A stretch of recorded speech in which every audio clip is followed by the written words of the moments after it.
Hi, crafty friend. It's Justine Dvorak from Stationery by Justine, where when I craft, my world stands still. We're going to start off this video hot and ready. I am here serving you a lovely Letterpress hack. Right now, look at my finger.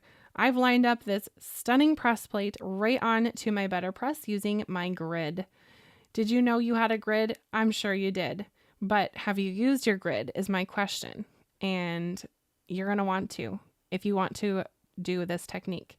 So I've pressed that out on my grid. I've aligned it up perfectly centered in the middle, as perfect as I can get it. And now I'm going to flip this over somehow, some way. I'm going to lift it up with my acetate here and my tweezers.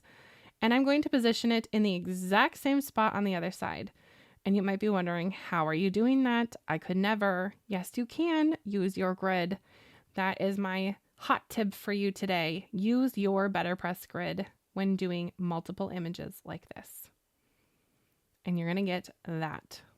Ha! Isn't that fun? Just in case you need it again, we're going to do it with another color because why not? That was Cosmic Sky. I'm going to pull in this stunning stamp set from Hero Arts to tie it all together. But let's do the same style with another color. I'm going to quick clean off my plate with my LDRS Creative, or Little Darling Rubber Stamps Creative cleaning agent. Rubby-dub-dub. Look how clean that comes. If you want to buy it, use code Melanie to get 15% off at ldrscreative.com. And you can get 15% off. Look at that. My press plate is clean. She's ready to go. Let's pick a new color. Let's do teal. Look at me using my grid. You can too. All you have to do is align it. Use your grid. This is like a game. Do something fun every time I say use your grid. Maybe have a Skittle or have a beverage of choice. I'm so kidding. Anyway, take a sip of water. We're all dehydrated. Let's be real. I'm going to use a teal color next. And by the way, the paper I'm using, let's talk about that. I'm using Letterpress paper from Spellbinders.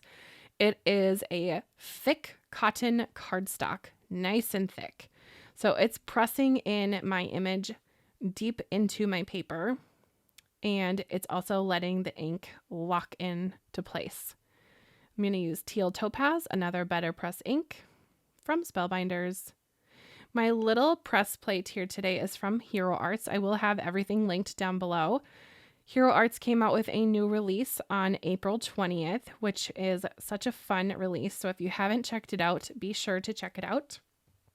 Hero Arts sent me this press plate and a few other things. So thank you, Hero Arts, for sending me those items. Now I can share them with you. Look at me using my grid.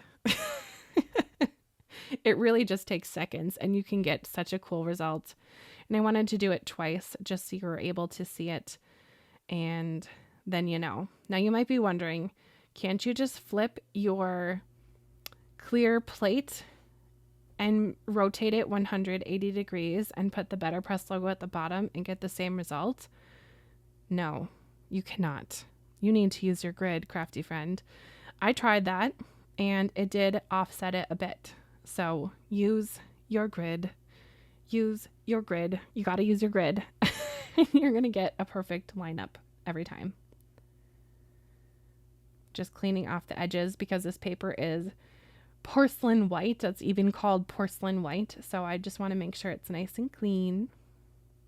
Fun fact, did you know that you can foil these plates? Look at that. It lines up perfectly. I love it. My husband, who's a perfectionist, even was like, wow, that lined up so well. He said, did you use a ruler? And I said, no, I used my grid. Okay, now I'm going to trim off the edges of this because it is perfectly centered because why? I used my grid. I'm so sorry. That's probably very annoying at this point. Anyway, I'm cutting off 1/8 of an inch of paper on all four sides. So my paper will be 4 by 5 1/4, which is a little bit smaller than an A2. And then my background colors will be A2 sized. taking my little anti-static tool, wee, goodbye, and stamping out my sentiments. We're gonna do Celebrate on the teal. Nice and chunky Celebrate. I love this stamp. I've used it so many times now this month. And it came out last month, but I just keep reaching for it.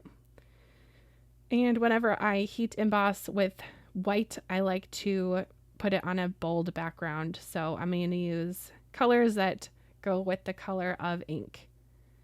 This one will be Congratulations. This could be perhaps for a wedding card or graduation. I have quite a few graduations and weddings this summer, so who knows? We'll see. I'm going to heat emboss this quickly. You don't want to leave the heat on it too long. It can melt and burn. And be careful if you're using a heat tool. You just want to heat it until it's shiny like that. Once it loses its shine, it's been over processed. And you don't want that. All right, we're going to trim up my sentiment nice and little here. The Congratulations is nice and skinny and it looks great. My Celebrate is a bit chunkier and I don't love the look of the rectangle look. So I'm going to switch it up just a little bit. And I reached for something that I am sure that you have in your craft room, especially if you've been a crafter for many moons, but a corner rounder. What? When was the last time you watched a video and someone popped out a corner rounder? Now you can say today. I rounded that up and I think that looks super cute. I have a little bit of some paper I'm just gonna lightly trim with my scissors. And now my sentiment is just right. I'm gonna pop these up with some foam and add some liquid glue. These I decided to make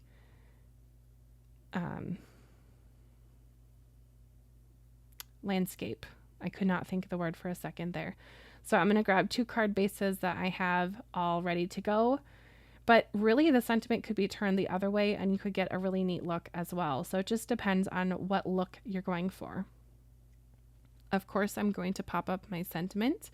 I don't think this would even be a card that I made if I didn't. I hope that you understand. I'm just kidding for so many of these things.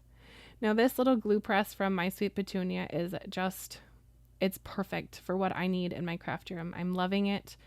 If you're interested, I will try to have a link for it in my description, although it's been selling out like almost instantly every time it comes back online. So may the odds be ever in your favor to actually get the glue press. But if you do, you're going to be happy. I was on a wait list, I think 3 or 4 times from scrapbook.com before I actually got a chance to order it when it was in stock, but it is a hot item and it's worth every penny. And I've used it quite a bit. And I don't lose my cap either. And I've had it for about, let's see, 1, 2, 3, 3 weeks now. And I have not had my glue bottle clog one time. Can we even imagine that? Imagine your glue is not clogging in 3 weeks. It surprises me every time I use it. No clogs. What a joy. All right, pick your favorite. Do you like the navy or do you like the teal? I'm going to have to go with navy this time, but leave me a comment down below. Pick your favorite, navy or teal. Thank you so much for watching and we'll see you next time. Everything I used will be linked down below, so be sure to check that out and subscribe and like the video for more in your future, and even better bonus points, share this video to a crafty friend who might enjoy it. Bye-bye.